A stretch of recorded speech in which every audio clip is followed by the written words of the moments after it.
تو سندھ تو جو ہے وہ ہندو اور سندھ مطلب پاکستان کی تاریخ سے پہلے کا ایک اپنی حیثیت میں ایک آزاد ملک ہے.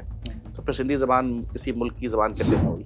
کافی مفکرین کافی زبان لسانیات کے ماہر کہتے ہیں کہ سنسکرت سے سندھی نکلی. بنیادی طور پر میں نہیں مانتا اس بات کو.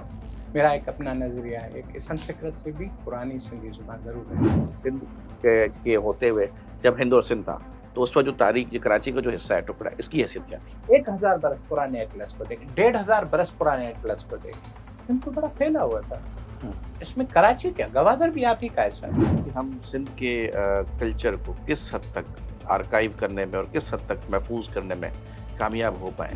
ثقافت کو عادل صاحب آپ اپنے وجود سے نکالیں, آپ کچھ نہیں رہتے. ثقافت آپ کی آئی ڈی ہے. میں بہت سے ایسے اچھے سیاستدانوں کو جانتا ہوں جو کام کرنا چاہتے ہیں, ان کے پاس اچھے پرپوزلز ہیں, مائنڈ سیٹ ہے, نوجوان طبقے سے تعلقات رکھتے ہیں, مطلب 45 سال کی ایج میں ہوں گے, لیکن جو بیوروکریسی ہے جو 80 کی دہائی بھرتی ہوئی ہے وہ کام نہیں کرنے دے رہی ہے. میں سمجھتا ہوں کہ اس پورے سسٹم کو تبدیلی کی ضرورت ہے. پرستر ایک ہونی چاہیے, یہاں پر تشکیلیں نو ہونی چاہیے. دراصل چند دن قبل ایجوکیشن منسٹر صاحب نے اے آئی کو چھپکلی قرار دی. یہاں پر ہمارے اچھے خاصے محکمے میں 5 سالہ منصوبہ اے آئی سے بنا کر کے بھیج دیا. سر ابھی آپ نے ایک قرارداد پیش کر دی تھی سر, ابھی آپ نے صوبہ سندھ میں ایک قرارداد پیش کر دی تھی, اپوزیشن والوں نے وہی ڈاکومنٹ اسکین کیا کہ بتا بھائی چیٹ جی پی ٹی ہے, وہ آ گیا اس کے اوپر.